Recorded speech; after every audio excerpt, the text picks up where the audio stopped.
Okay, guys, this is the news listener by Angelo, and this is my second video for today, May 19, 2025. So thank you ulit sa pakikinig ng YouTube channel ko. Kung hindi ka pa nakapag-subscribe, please subscribe this channel to support this channel. Okay? Now, pag-usapan naman natin ng nangyari recently na sinabi ng Court of Appeals na yung isang kaso ni Leila de Lima ah, binabawi ah, yung acquittal. Okay? So sabi doon, ah, yung acquittal ng isang witness ay hindi daw pwede. Alright? And if you guys remember, may mga social media post na nagsasabi na babalik ulit si Leila de Lima sa kulungan. Kung titingnan niyo ito, ang dami dito sa Facebook. Ang sabi, naku, ibig sabihin kulong ulit. Kulong ka ulit. Okay? Yon. Tapos, wahaha, kulong ka ulit. So, ang daming, I think after ng pagkapanalo ni Leila de Lima sa ML, sa party list, naglabas agad ng ng parang information na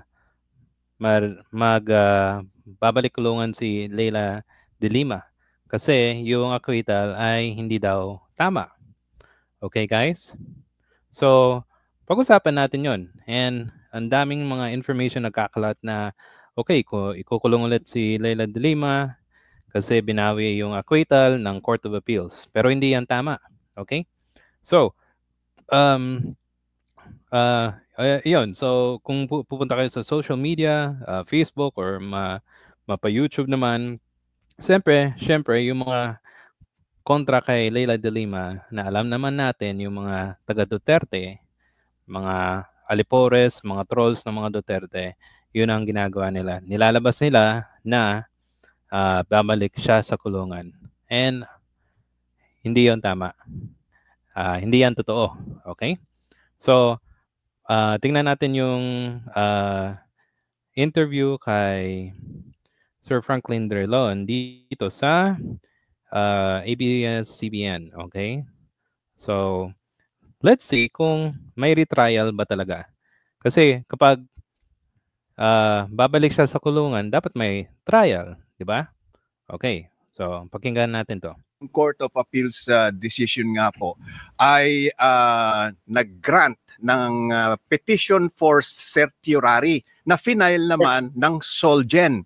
So, okay guys, kung natatandaan nyo yung Solgen ni PBBM ay si Guevara. Bata yan ni Duterte. 'Di ba? So, alam mo naman kung saan po papatungo yan, 'di ba? So, I'm sure ginawa nila ng paraan para mag-file yung Solgen sa Court of Appeals para i-reverse yung acquittal. Okay? Okay. So, let's see. So, does it mean po na pag nagkaroon ng retrial, does it mean na pwede pang maging guilty ang verdict kay Leila de Lima? Wala pong retrial. Liwanagin lang natin. Walang retrial. Hindi. Yun. Walang retrial. Okay. Pero bakit? So, let's listen more. Nag-order ang Court of Appeals na magkakaroon ng panibagong paglilitis. Bigyan po ng yan. Walang order na magkaroon ng bagong paglilitis. Ang sinasabi ng mahistrado sa Court of Appeals, i-cite yung mga pieces of evidence on record na basihan ng pag-acquit kay Leila. So, yun. So, ilalatag ulit yung mga reasons na bakit i-acquit. Okay? Na acquit yung witness. Okay? So, parang, technical, sinabi ng Court of Appeals, kailangan i-cite mo yan sa decision mo. In other words, hindi yung Hindi yung sinasabi hindi po sinasabi Oo. ng Court of Appeals na may sapat na basihan para maging guilty si Laila. Wala Oo. pong ganun. So wala na po ulit na process na pagdadaanan, Senator Frank. Wala na. Yung pagsusulat lang Okay? So, yun. Di ba? Pagsusulat lang, walang retrial. Okay? ng desisyon. Yun po ang isa lang. Isa lang po yan. Wala pong ulitin na buksan yung trial. Wala pong ganun. Okay. So this is more, can we say, procedural lang ito? Tama po, procedural, technicality. So, kumbaga, kasama yun sa procedure kung yung Court of Appeals re-request sa lower court kung bakit. Di ba? Okay.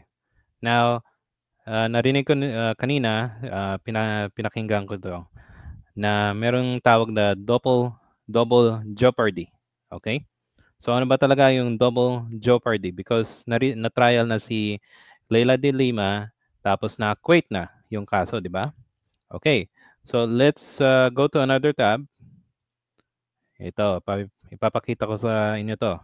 Double jeopardy is a legal principle that prohibits an individual from being tried twice for the same crime by the same jurisdiction after the acquittal or convicted. So, hindi ka pwede i-trial ng dalawang beses sa same na kaso, acquitted man o convicted.